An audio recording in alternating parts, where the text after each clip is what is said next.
Olá,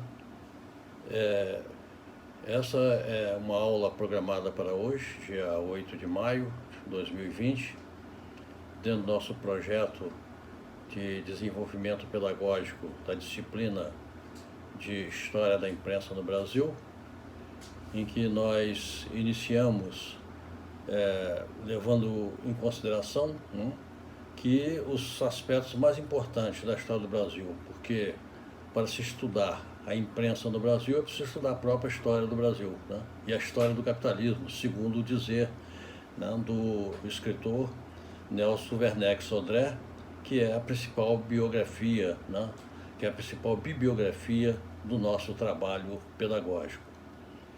Na última aula nós tivemos uma reflexão sobre a questão da vinda da família real para o Brasil e os motivos pelos quais a família teve que deslocar da Europa, se estabelecer nos trópicos da América do Sul, e trazendo, né, no seu bojo mais de 15 mil funcionários, altos funcionários da corte portuguesa, fazendo com que o Rio de Janeiro passasse a ser exatamente, né, a capital, né, a capital da colônia, depois a capital do Império, a capital da República e etc. Quer dizer, a história do Rio de Janeiro dentro desse contexto, né, político-administrativo brasileiro. Nós, quando falamos sobre a questão dessa história e do volume de matérias, de disciplinas, de pensamentos, de questões filosóficas, antropológicas sobre a história da imprensa no Brasil, nós falamos que nosso curso iria exatamente se pontuar, né, através de alguns aspectos. E o aspecto que nós consideramos mais importante no momento é exatamente a questão da censura. Até porque a censura à imprensa, né, é uma tônica, né, que é existente na história brasileira desde os seus primórdios. Isso porque, né, apesar de haver uma determinada harmonia, né, entre os poderes, entre a imprensa, né, os poderes políticos e as questões do capitalismo, né, há sempre uma discordância, né, entre esses três setores. E aí o poder, sempre porque ele paga a maior conta, ele quer exatamente o quê? Ele quer que a imprensa divulgue exatamente aquilo que é do seu interesse. Então essa questão da censura, né, é uma questão que nós precisamos fazer um trabalho acentuado sobre isso, até mesmo, né, para a gente compreender, né, que a família real portuguesa, ao chegar no Brasil, a primeira coisa que ela faz é exatamente trazendo uma prensa, né, já produzida pela Revolução Industrial Inglesa, né, que ela coloca exatamente uma prensa, chamada prensa oficial, né, que o que ela pretendia exatamente fazer um jornal no sentido de divulgar, né, as coisas mais pertinentes, mais importantes para o interesse administrativo da corte portuguesa no Brasil. Bom, é inútil adiantar, né, que só para a gente ter uma ideia, né, a família portuguesa, que estava ligada muito à questão do catolicismo, né, catolicismo apostólico romano, né, ela tinha exatamente como escopo, como objetivo principal, né, ela dominar através daquilo que nós vamos chamar de endoculturação, né, quer dizer, instituir aqui uma ideia portuguesa, né, dentro dos trópicos, fazendo com que se eleve, né, o seu discurso de poder mesmo, né, sobre a sociedade da então incipiente colônia portuguesa no Brasil. Enfim, é só para a gente compreender essa questão da censura e entender que a própria edição, né, da Gazeta do Rio de Janeiro era feita pelo padre Tibúrcio, era o Frei Tibúrcio José da Rocha, né, que veio exatamente junto com a família real. Ele era um capelão, né, e pertencia também à Companhia de Jesus. Então ele era, por ser uma pessoa ligada às letras, né, ele foi exatamente guindado à posição de editor do jornal, desse primeiro jornal editado no Brasil. Tá? Então a questão da censura do período colonial, né, é muito interessante a gente advir isso. Por quê? Porque a coroa portuguesa ela possuía uma listagem, né? Ela tinha uma organização muito interessante, era uma listagem de obras que não podiam circular em seus territórios, incluindo todas as suas colônias, né? Então foram obras proibidas de circular, principalmente obras de teor, né, do iluminismo que estava surgindo, né? Ou que mesmo criticasse a Igreja Católica, ou qualquer tipo de monarquia absolutista, né? Inclusive a gente inclui aí a coroa portuguesa. Essa proibição não estava vinculada, por incrível que possa parecer, com a questão da Inquisição. E lá na frente a gente vai entender por que isso não estava assim, né? Por que era exatamente isso. Provavelmente, né, o próprio editor, né, o criador, né, o Hipólito José da Costa, do Correio Brasiliense, ele tenha sofrido muito mais, né, em função da Inquisição do que mesmo como alguém que estava se impondo, sabe, estava depondo contra os princípios, né, da censura imposta pela coroa portuguesa, né? A gente vai ver isso um pouco lá na frente. Então, de certa forma, a Inquisição possuía esse caráter censurador, uma vez que ela investigava, né, punia e, em alguns casos, matava pessoas que fugissem do pensamento católico. Tanto isso é verdade, né, que o próprio Hipólito Zé da Costa, quando teve a possibilidade de regressar ao Brasil, ele preferiu sair de Lisboa, das masmorras de Lisboa, e foi para onde? Foi para a Inglaterra, né? E se não for isso, provavelmente o Correio Brasiliense teria sido editado no Brasil, né? Que será uma conclusão lógica, estudando os escaninhos da história. Outra questão também é a censura do período monárquico, né? Então, apesar dos monarquistas brasileiros, né, terem característica, tem a predileção, né, por regime liberal democrático, as características específicas, né, do mesmo fazem com que o período tenha certa peculiaridade. Quer dizer, os movimentos de rebeldia, né, facilmente repreendidos pelo Estado, eram aqueles que defendiam a abolição da escravatura e o Estado laico, né? Quer dizer, um Estado fora da igreja, né? Uma igreja fora, ou uma igreja que não tivesse compromisso nenhum, né, com a questão do catolicismo, como era o caso da corte portuguesa, e outra que seria a abolição da escravatura. São dois pilares, inclusive, né, que fazem parte do editorial, ou seja, da parte, a parte editorial do jornal Correio Brasiliense, né? Então também sofriam certa perseguição todos aqueles que queriam a reunificação das coroas brasileiras e portuguesas. E todas as rebeliões que tentassem tornar determinada região como um país autônomo, sendo que nesse último caso a Guerra dos Farrapos, constitui o exemplo mais notório.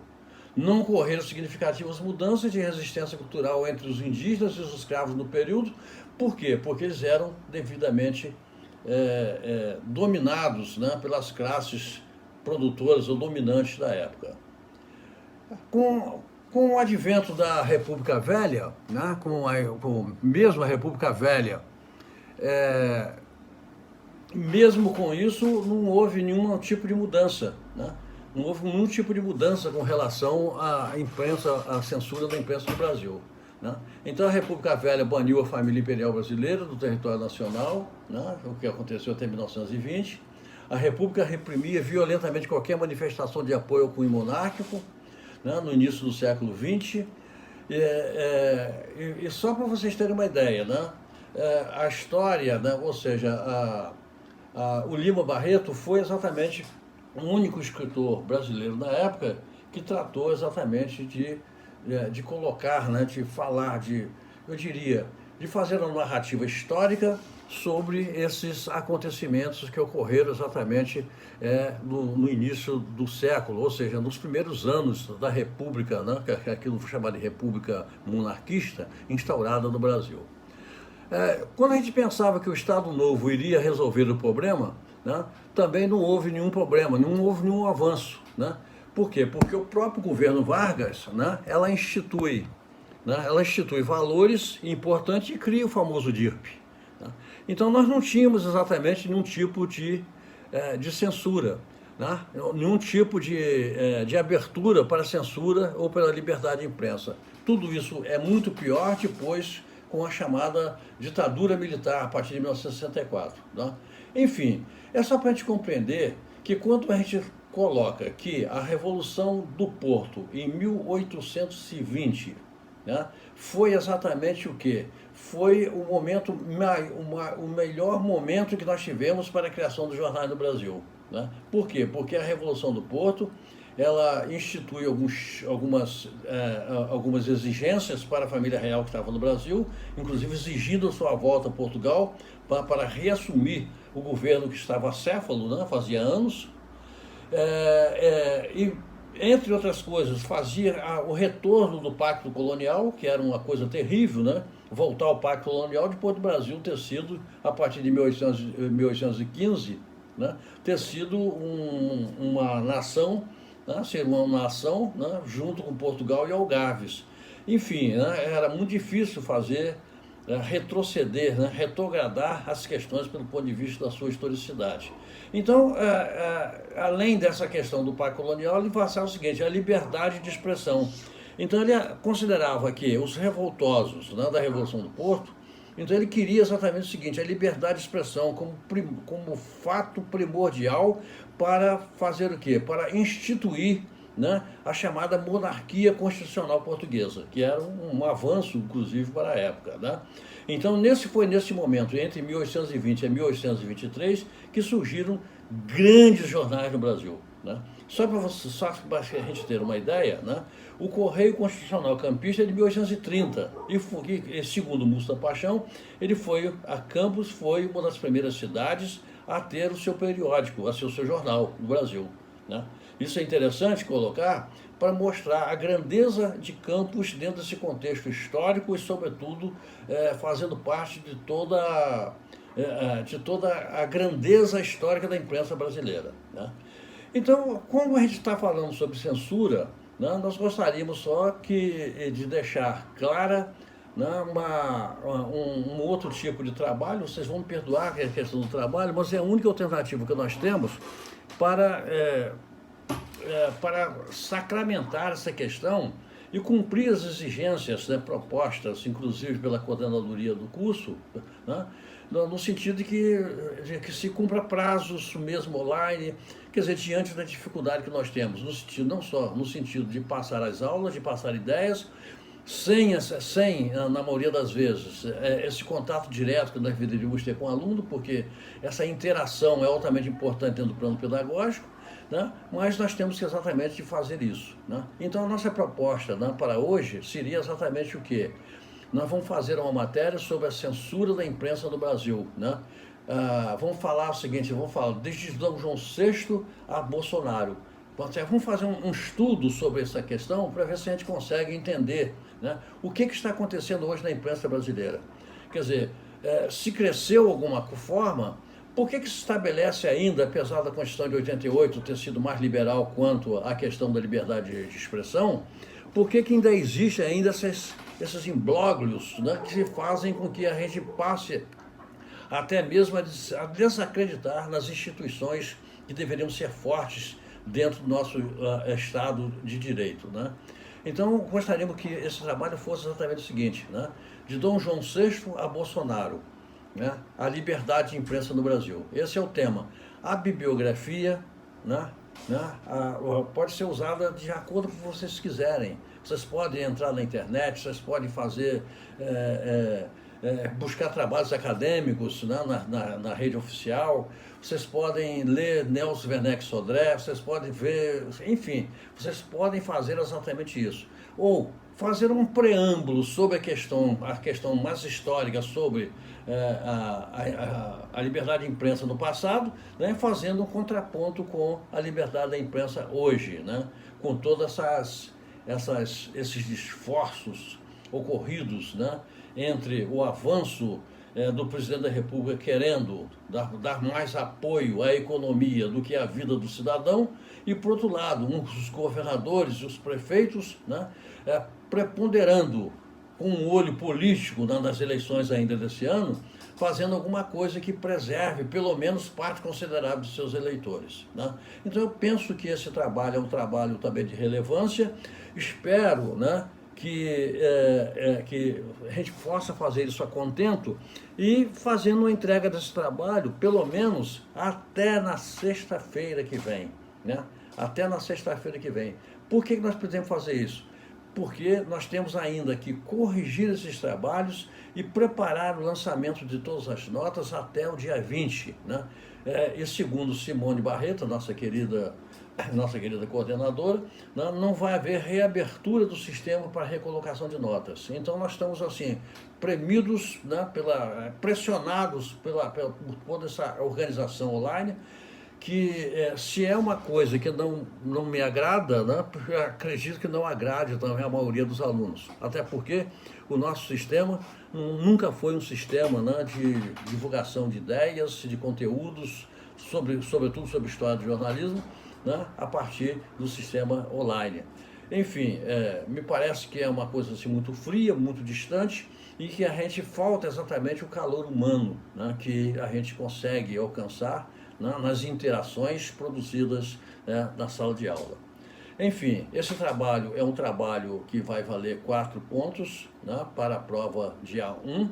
Eu espero que desde já, né, vocês consigam exatamente, me perdoando, né, pela insistência, mas a gente está exatamente pressionado, repetindo, pressionado pelo tempo, no sentido que a gente possa fazer esse trabalho e se entender até que ponto nós estamos compreendendo a questão da liberdade de imprensa, a censura durante todos os períodos brasileiros, né, fazendo um contraponto, ou mesmo fazendo algumas citações sobre a questão da Revolução do Porto, quanto à liberdade de expressão, né, que era uma das partes fundamentais, né, de todo programa, né, evidenciado pela aquela Revolução. Em 1820, inclusive, né, eu já disse isso em sala de aula, vou repetir agora, né, que ela foi, inclusive, a base que sustentou o discurso para a independência do Brasil 2 anos depois, em 1822. Né? Eu gostaria que vocês tivessem um bom final de semana, né? Que pensassem exatamente sobre o que nós estamos falando. Não é uma coisa que me agrade, né? Eu gosto de conversar com as pessoas, até porque, na medida exata que a gente vai fazendo as nossas interações, eu vou acrescentando o número de notas às pessoas mais participativas, as pessoas que estão entendendo assim com mais clamor, né, com mais clarividência as matérias que estão sendo colocadas. Né? Então, eu gostaria de dar uma boa noite a todos e que vocês pensem e lutem, né, com um pensamento bastante firme, bastante positivo, no sentido de terminar essa questão desse vírus maldito, né, que está colocando todos nós de quarentena. Né? Então, boa noite a todos e muito obrigado.